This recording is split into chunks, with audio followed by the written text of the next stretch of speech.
আমরা তাকে স্বাগত জানাচ্ছি। আপনারা হাতে তালি দিয়ে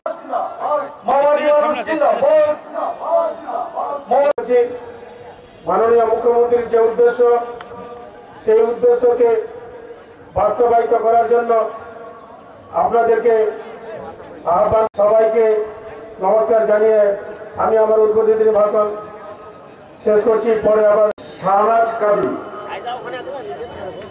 আসুন দিদি।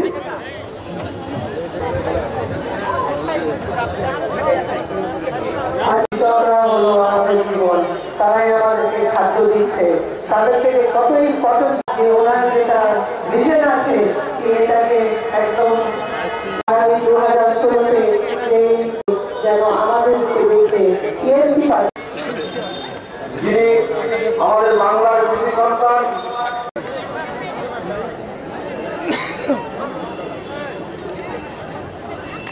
আমরা পাট্টা প্রদান করেছি, সেই জমিতে আমরা বাড়ি তৈরি করেছি। বিশ্ব বাংলা ব্যাংক দিয়ে আজকে মার্কেট ধরার জন্য তাকে ব্লকে ব্লকে জেলায় জেলায় হাত তৈরি হচ্ছে। প্রশিক্ষণ স্বনির্ভর গোষ্ঠীর দল আমরা তৈরি করেছি। কথাটাই আস্তে আস্তে মানুষ ভুলে যাচ্ছে। কি জাদু জানি আমরা? সিপিএম এর ফেলে যাওয়া তাপ বিদ্যুৎ কেন্দ্র, সিপিএম এর নিয়োগ করা কর্মী